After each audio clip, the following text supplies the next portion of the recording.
지금 7월 10일 발표된 주택시장 안전보안대책 입법 예고가 지금 되어 있는데요. 상당히 지금 시장에 지금 혼란이 너무 복잡해졌어요. 예, 지금 그죠? 취득세가 지금 개정이 되는데 지금 법무사들조차도 지금 난리가 났습니다. 지금 우리조차도 지금 막 따라가기가 벅찰 정도로.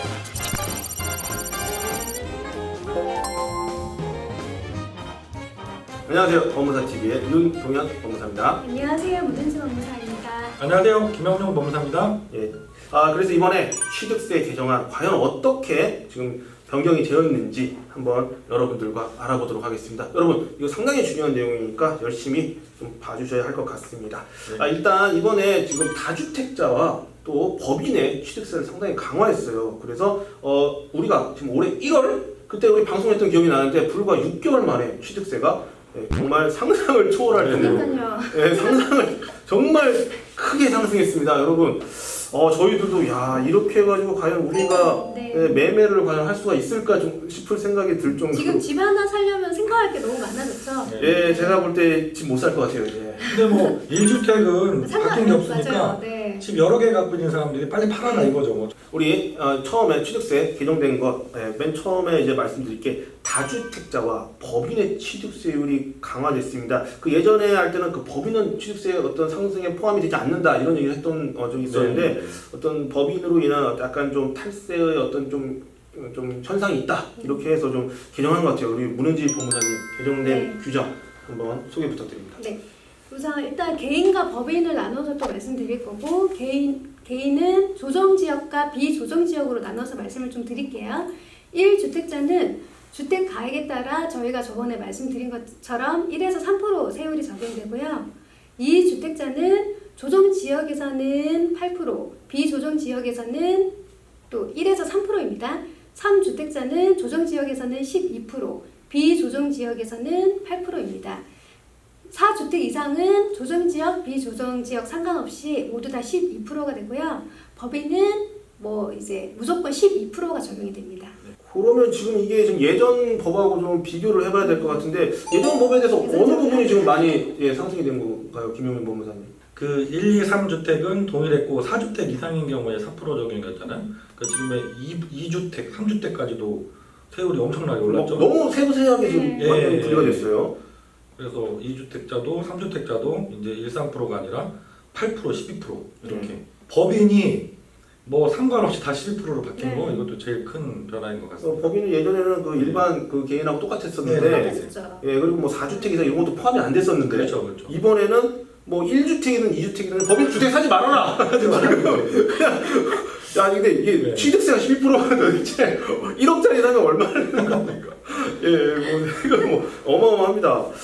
그래서 그 이번에 정말 그 상당히 좀 세분화돼서 네. 주택 수에 따라서 우리가 매매를 할 때 법무사들이 업무 처리할 때도 상당히 주의를 해야 될 것 같아요. 네. 이게 네. 의뢰인분이 1주택인지 2주택인지 3주택인지 4주택인지 이거를 네, 알아서 확인해야 되잖아요. 확인도 해야 되고 예. 여기가 조정지역인지 비조정지역인지도 그렇죠. 잘 따져봐야겠죠. 그렇죠. 부동산등이 많이 하신다면서요. 이런 부분에 네. 좀 그래서 네. 이 매뉴얼을 좀 정해야 될 것 같아요. 뭐 주택 형제분은 뭐 주택이 있으신지 네. 그리고 같이 사시는지 뭐 이런 것들 잘 체크를 해서 저희 법무사들이 일을 처리해야 될 것 이거 같습니다. 잘못 세금 내면 나중에 네, 손해배상 문제가 큰일 날 것 같아요. 그래서 그리고 아까 우리가 세율 말씀드린 거는 매매 경우입니다. 매매 경우고 네. 제가 취득세도 많이 올랐죠. 전에는 이제 3.5%였던 게 이제 조정 대상 지역 내 3억 원 이상이면 12% 그리고 아까 매매 취득세하고 동일하게 12%까지 갖고. 그러면 조정 지역 내에서 뭐 서울 같은 경우에 3억 원 이상의 주택을 그 3억 원이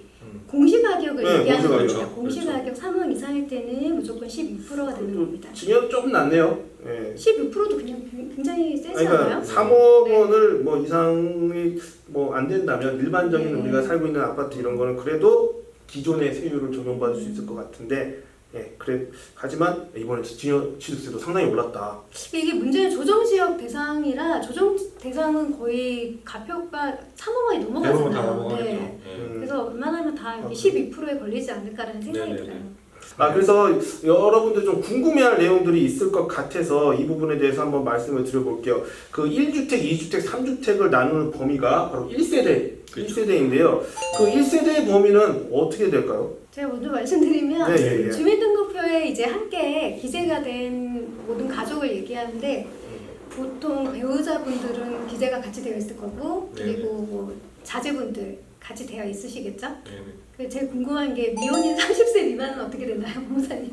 미혼인 30대 미만 뭐 자녀더라도 그 세대가 분리되어 있고 취업을 해서 소득이 있으면 일정 소득 이상이 있으면 세대원에 포함 안 시켜서 세대를 따로 보는 걸로 이렇게 규정을 했죠. 소득이 근데 있어야겠네요. 소득 기준이 중요하죠. 이게 다행히 생각보다 소득 기준이 좀 적당하게 낮게 책정이 된 것 같아요. 기준 중위소득이라는 게 있는데 거기에 40%를 이상인 경우에 분리세대로 보게 되는데 그게 175만 원이거든요. 기준 중위소득이. 네, 그래서 20년, 계산하면 20년 기준. 예, 계산하면 아마 70만 원 정도 소득이 있으면 세대가 분리돼 있고 소득이 있으면 30대 미만이더라도 별도 세대로 본다 이렇게 규정이 됐습니다. 근데 주의하실 게 미성년자는 그렇죠. 소득이 있더라도 이제 예. 다른 세대가 아니라 같은 세대로 본다는 거. 뭐 고등학생이 70만 원 이상 벌기가 쉽지 않죠. 그리고 또 뒤에 보면 뭐 네. 부모님을 부양하기 위해서 세대를 합가한 경우에는 어떻게 되는지. 네, 어렵네요. 이 경우는 당연히 네. 부모님을 부양하기 위해서 뭐 같이 살고 계신 거라고 하면 정책적으로라도 이거는 뭐 독립세대로 봐주는 게 맞겠죠. 내가 부모님을 부양하기 위해서 효도하기 위해서 우리 부모님 우리 집에 모셨는데 이것 때문에 2주택자가 된다? 그래서 세금을 많이 내야 된다? 이건 너무 불합리하지 않습니까? 그래서 이거는 당연히 독립세대로 부모님 한 세대, 우리 한 세대 이렇게 따로따로 보게 됩니다. 1세대로. 네, 65세 이상 그러니까 부모님을 모시는 세대에 그렇죠. 한해서 예. 이렇게 주택 세대를 분리해서 보고 있습니다. 네. 그래서 1세대 범위에 대해서 한번 알아봤고요. 이번에는 우리가 지금 아까 전에 1주택, 2주택 했잖아요. 그 주택수의 산정 방법을 한번 알아보도록 하겠습니다. 우리가 부부가 살잖아요. 부부가 공동으로 소유하는 주택의 계산은 어떻게 될까요? 요즘에 부부가 2분의 1씩 공유를 많이 네, 하시잖아요. 그렇죠. 예. 그러면은 이게 이제 2주택으로 보는 게 아니라 이거는 1주택으로 보고 있습니다. 공유도 원래는 분할 이렇게 하나씩 보지만 네. 부부기 때문에 부부기 때문에 1주택으로 보는 거고 네. 만약에 저랑 법무사님이 한 주택에 2분의 1씩 공유하고 있으면 우리 남남이니까. 남남이기 때문에 법무사님 하나, 저 그렇죠. 주택 하나 이렇게 보는 거죠. 네네. 네. 자 그러면 이게 상속을 우리가 봤잖아요. 네. 그래서 상속주택 경우에 어떻게 되는지. 상속주택도 뭐 전에도 이런 규정이 있긴 했잖아요. 이게 이번에는 명확하게 이제 상속을 받은 그 날로부터 5년 이내는 주택수에 포함을 안 시켜주는 걸로. 그래서 상속 받았으니까 내가 뭐 사고 싶어 산 게 아니잖아 이게. 그렇죠. 그러니까. 5년까지는 봐주고 있는 것 같아요. 네. 근데 5년을 지났는데도 그 상속받은 주택을 계속 보유하고 있다. 그럼 이때는 주택수에 포함시켜서 새로운 주택을 살 때 그렇죠. 그럼 2주택자가 되고 2주택이 되버리는 거죠. 네.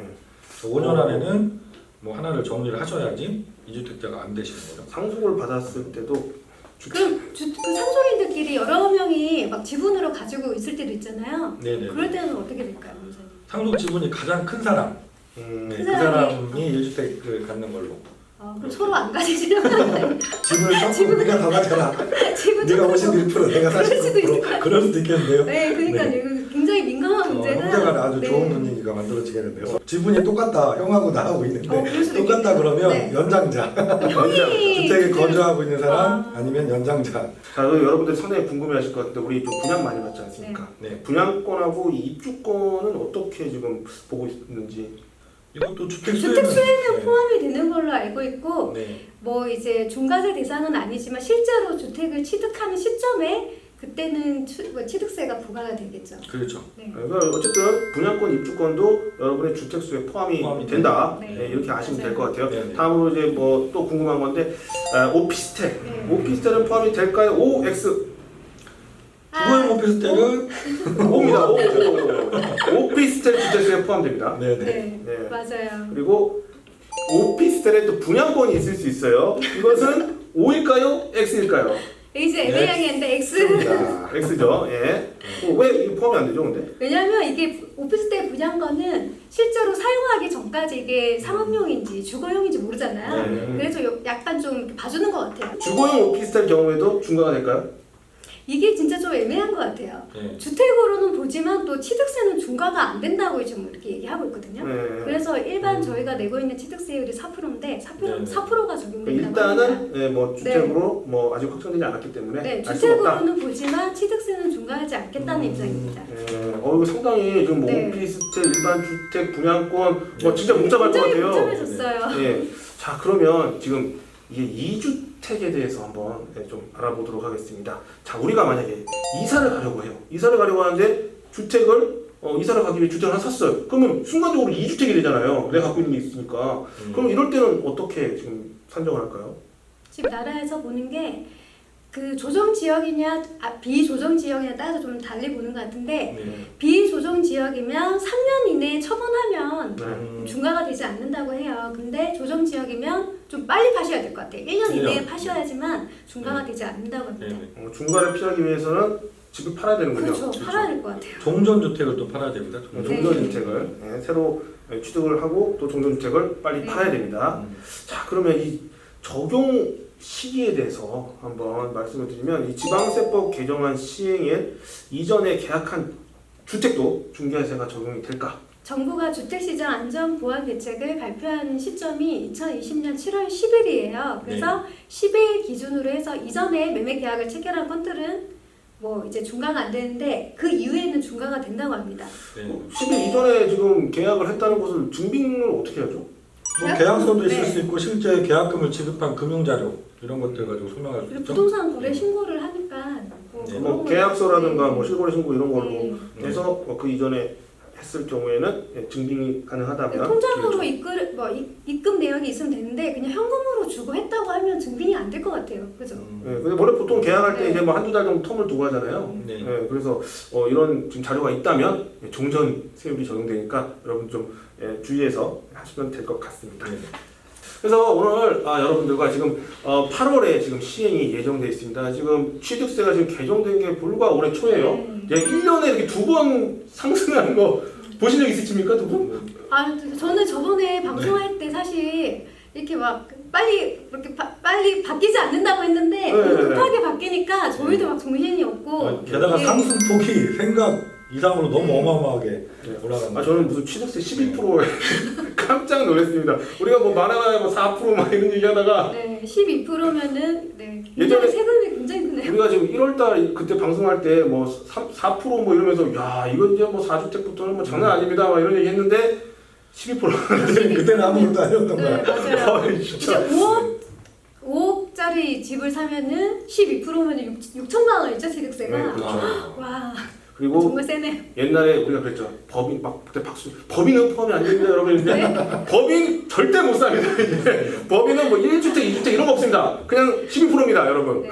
예, 그렇게 생각하시고 이렇게 범인으로 주택은 못 살 것 같습니다. 그래서 여러분들이 지금 부동산 대책으로 지금 지방세법 시행령이 지금 개정이 되었습니다. 그래서 우리가 긴급 속보로 이렇게 좀 준비를 해봤는데 8월 달부터 시행이 될 것 같으니 여러분들 좀 어려우시더라도 잘 알아두시고 또 법무사 TV를 통해서 지방세법 취득세가 이렇게 변동되는구나. 내가 어느 경우에 해당되는지 확실히 아시고 부동산 특히 주택을 취득을 하셔야 좀 과세 폭탄을 맞지 않을 수 있지 않을까. 이게 저희가 법무사들하고 상담할 때 예. 정말 디테일하게 같이 그러니까 의논을 그렇죠. 하셔야 될 것 같아요. 네네. 그렇지 않으면 이 취득세 계산이 너무 힘들 것 같아요. 예, 그 의뢰인분들도 정직하게 다 말씀해 주셔야지 맞아요. 말씀 안 해주셨다 네. 나중에 뭐 가치를 나고 이래버리면 그냥 뭐 감당이 안 될 수도 있어요. 네. 그래서 상담하실 때부터 취득세 부분에 대해서 정확하게 법무사와 또 상담을 하시고 또 진행을 하셨으면 좋을 것 같습니다. 그래서 오늘 진짜 이런 경우가 지금까지 살면서 없었던 것 같아요. 없었어요. 법무사조차도 지금 좀 따라가지 못하고 있을 정도로 상당히 긴급하게 지금 상황이 돌아가고 있는데 여러분들에게 바뀐 취득세에 대해서 한번 소개를 해드렸습니다. 이상 마치도록 하겠습니다. 지금까지 여러분과 함께하는 생활법률 전문가 법무사 TV였습니다. 감사합니다.